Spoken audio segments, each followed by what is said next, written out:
Aí parti. Me formei e fui vendido. No primeiro ano que eu fui vendido para o Guarani, da Ferroviária, isso de 83 para 84. Eu estreiei em 82, em agosto, logo depois da Copa do Mundo.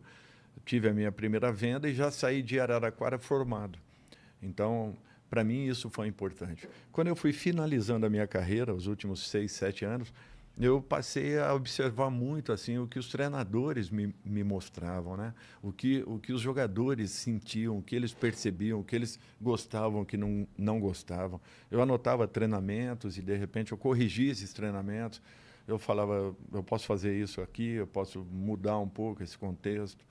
Então, assim, eu fui preparando um campo para que, na minha parada, eu pudesse, de repente, encontrar um caminho, um novo caminho na Já carreira. anos antes de se aposentar. Talvez 6, 7 anos eu passei a dar uma importância muito maior.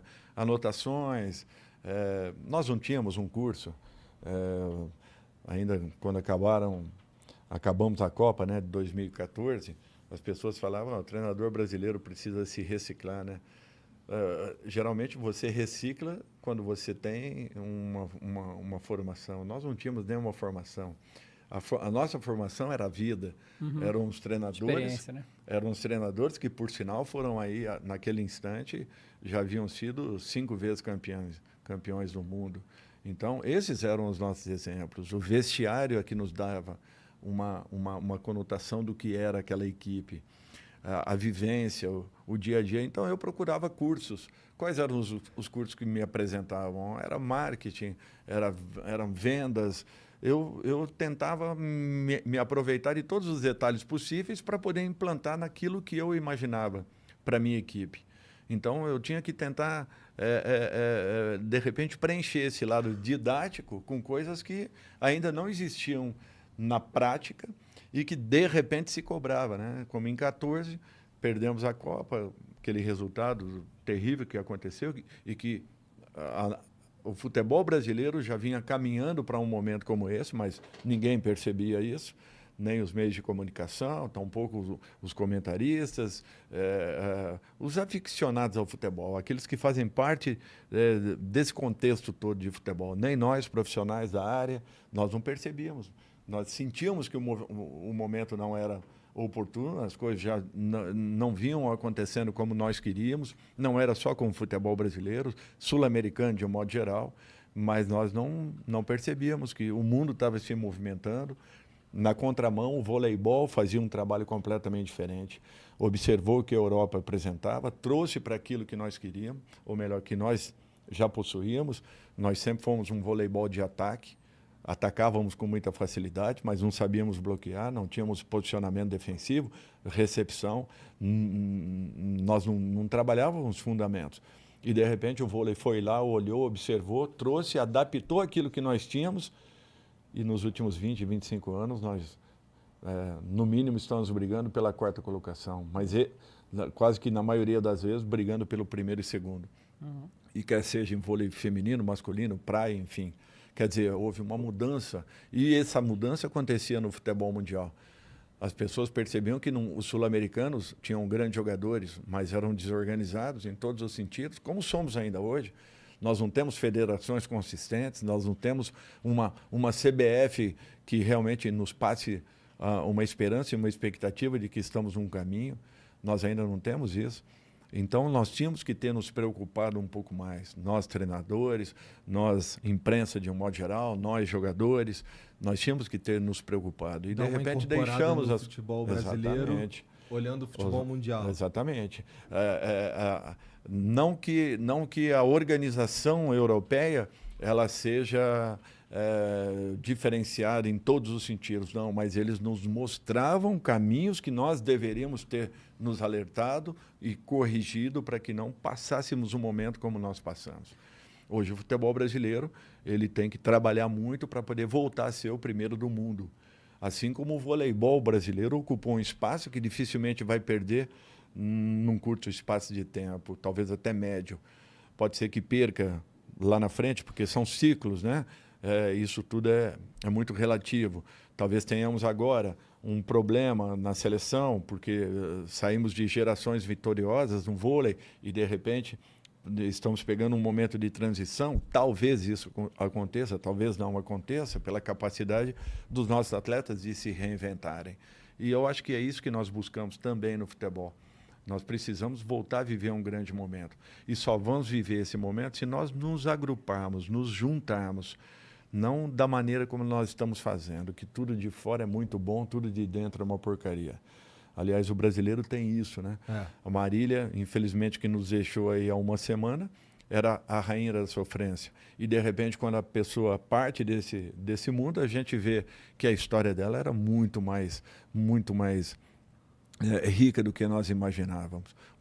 Uma pessoa que com 26 anos deixa 300 músicas gravadas na sua carreira, que era reconhecida por todos aqueles que estavam à sua volta como uma pessoa de um coração fantástico, de uma atuação em todos os aspectos, era boníssima com todos os artistas que estavam à sua volta. Essa pessoa ela tinha que ter um reconhecimento muito maior do que apenas ser reconhecida como a rainha da sofrência no nosso país. Então, a pessoa às vezes tem que parar a sua atividade ou morrer para que ela possa ter um reconhecimento. O nosso país é assim. Nós trabalhamos dessa forma, nós aprendemos dessa forma, aliás, erradamente, mas aprendemos assim. E nós temos que passar a valorizar um pouco mais aquilo que é feito aqui dentro, aquilo que é trabalhado aqui dentro, para que nós possamos ter o nosso caminho, a nossa essência valorizada. Ninguém foi 5 vezes campeão do mundo por um acaso no futebol. Ninguém tem um Ayrton Senna por um acaso. Ninguém tem um campeão, um vice-campeão de surf por um acaso. É porque existe trabalho, existe capacidade. Então, se nós temos essa capacidade, nós precisamos apenas desenvolvê-la. E os nossos gestores precisam acordar, porque o mundo gira muito rápido. E com o advento da internet, então, as coisas ficaram com um dinamismo tão grande que você, às vezes, não consegue acompanhar a velocidade das mudanças. Tu sente que a seleção brasileira não está fazendo o mesmo movimento que a seleção brasileira de vôlei fez? Tu acha a seleção brasileira.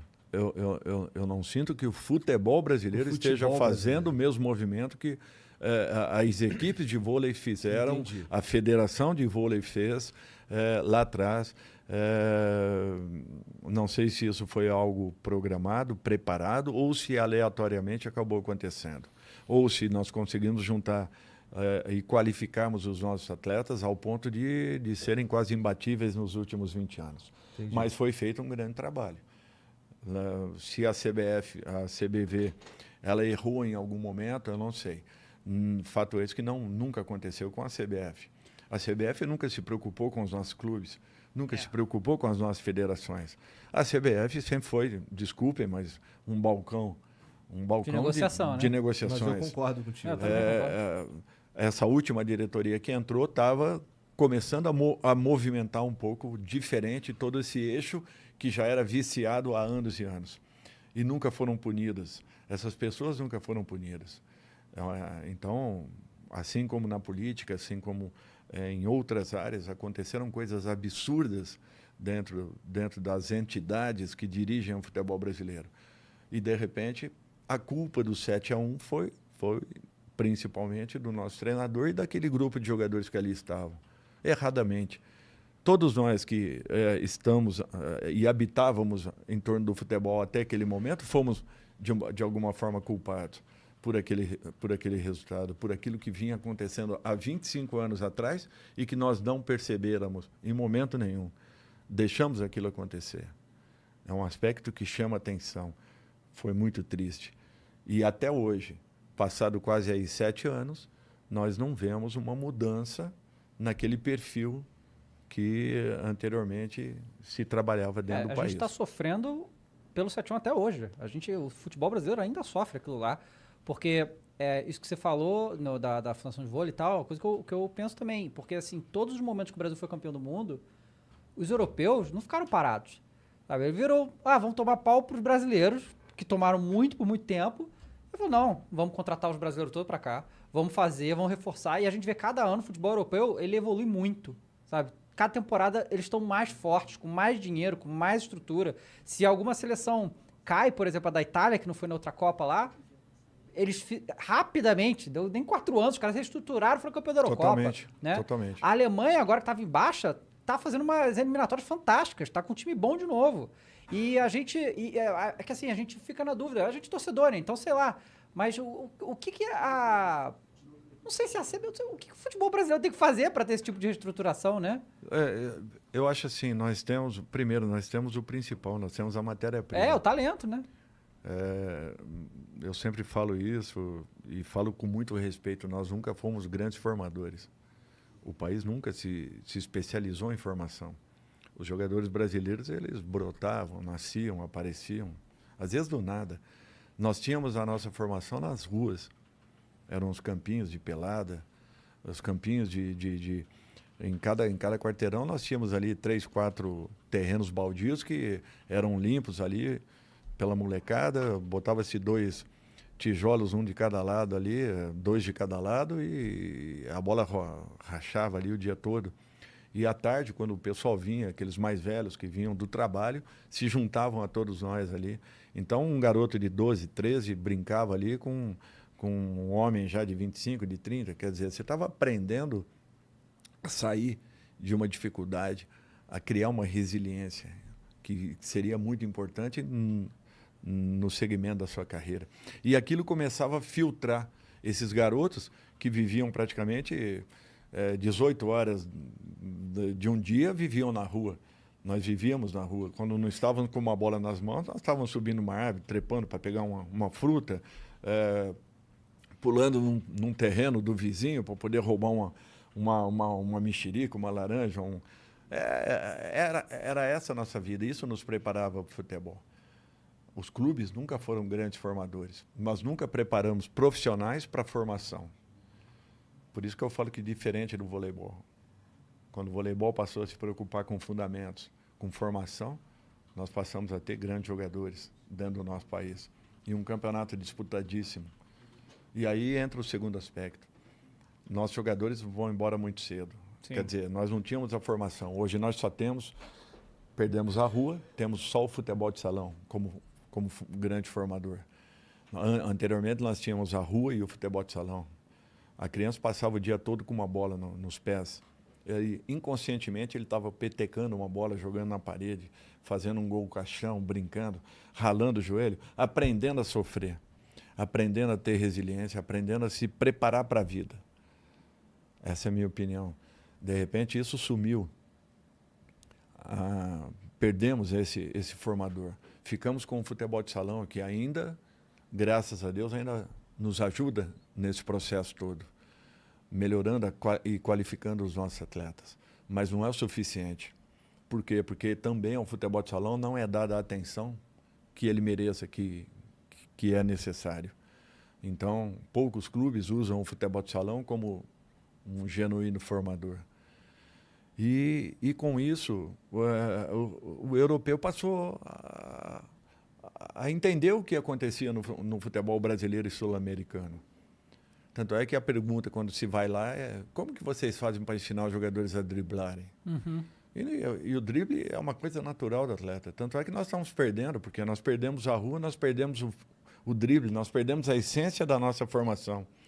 A nossa formação nunca precisou ser tão tática. Por isso que quando falam que o treinador era defasado taticamente, é lógico que era defasado. Nós tínhamos jogadores que faziam a diferença no mano a mano, no 1 para 1, na jogada que ninguém esperava, no improviso.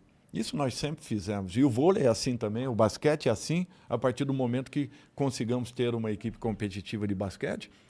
O diferencial do jogador brasileiro é impressionante, porque ele também sabe improvisar, como o americano improvisa no basquete. Então, essa essência nós acabamos deixando para trás.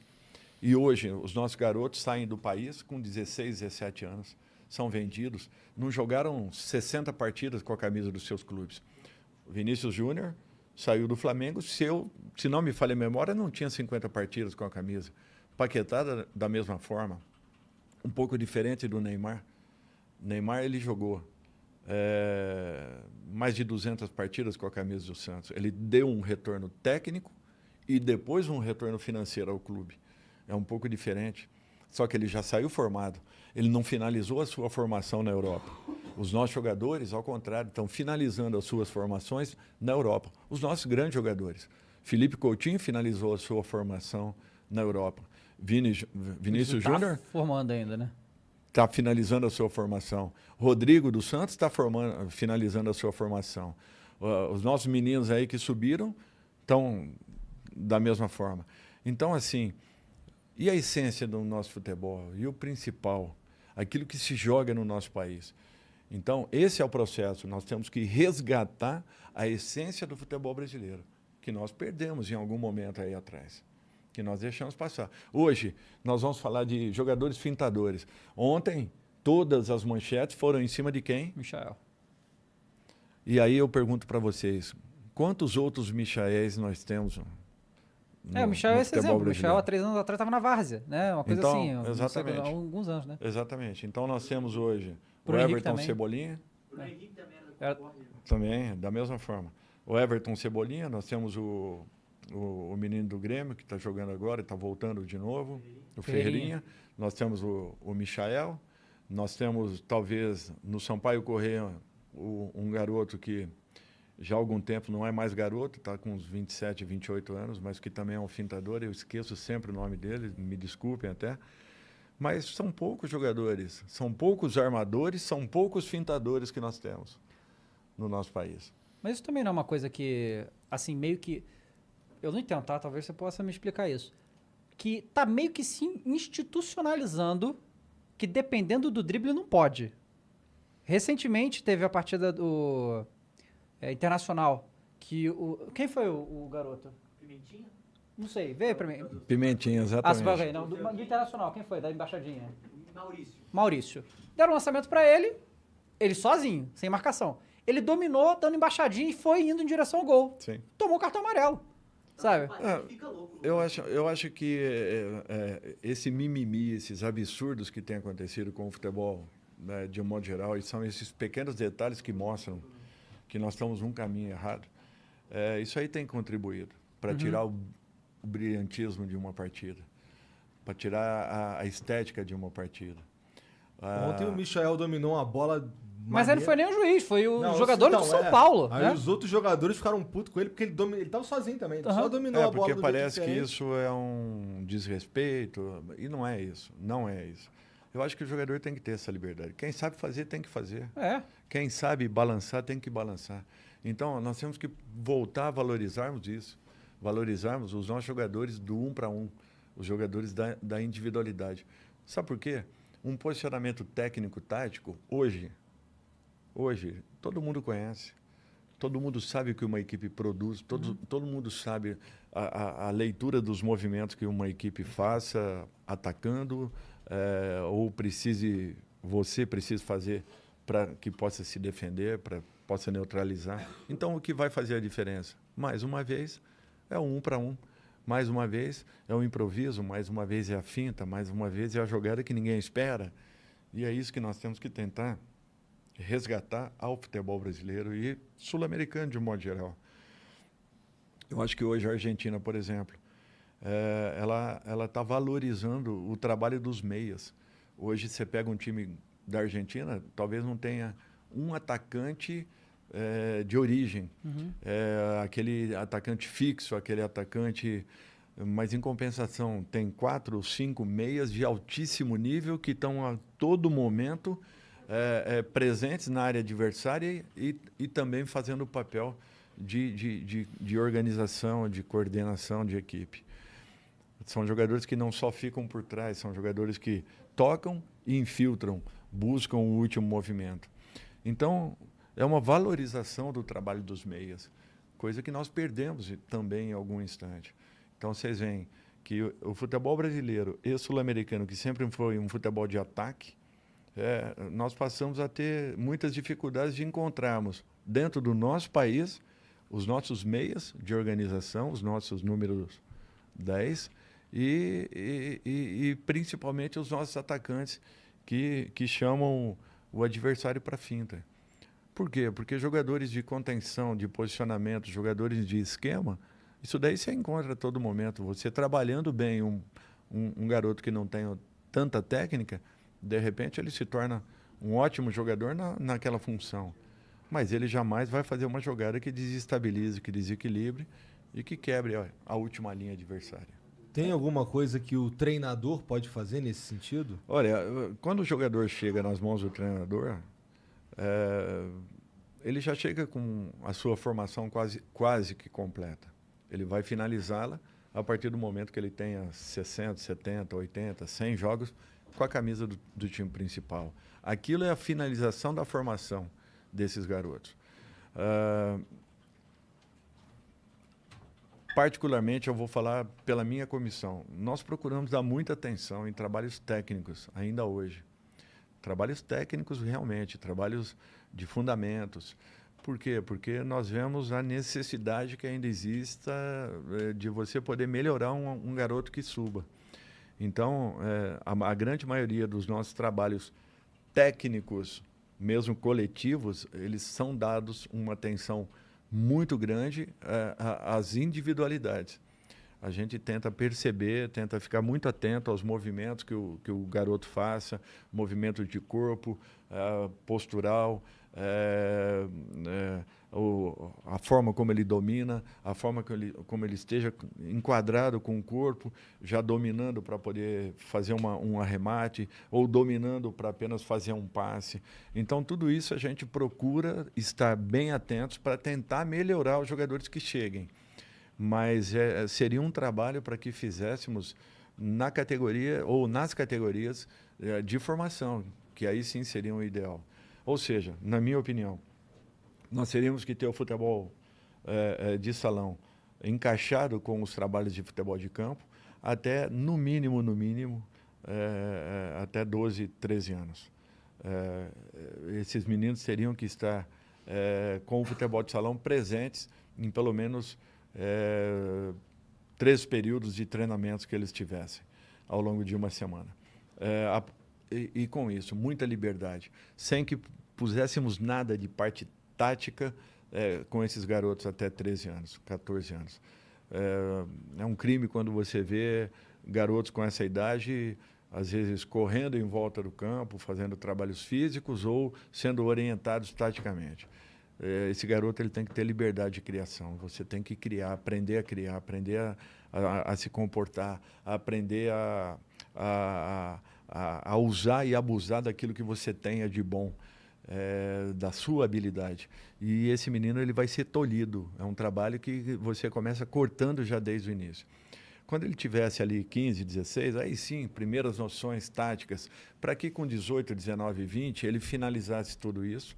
Eu estou falando isso de um modo geral, não quer dizer que um garoto com 16 não possa estar no profissional de repente, pela capacidade que ele tenha, mas de um modo geral, finalizando aí sim essa formação e passando para o degrau seguinte, o time profissional, onde com 70, 60, 80, 90 jogos ele completaria a sua formação. E aí ali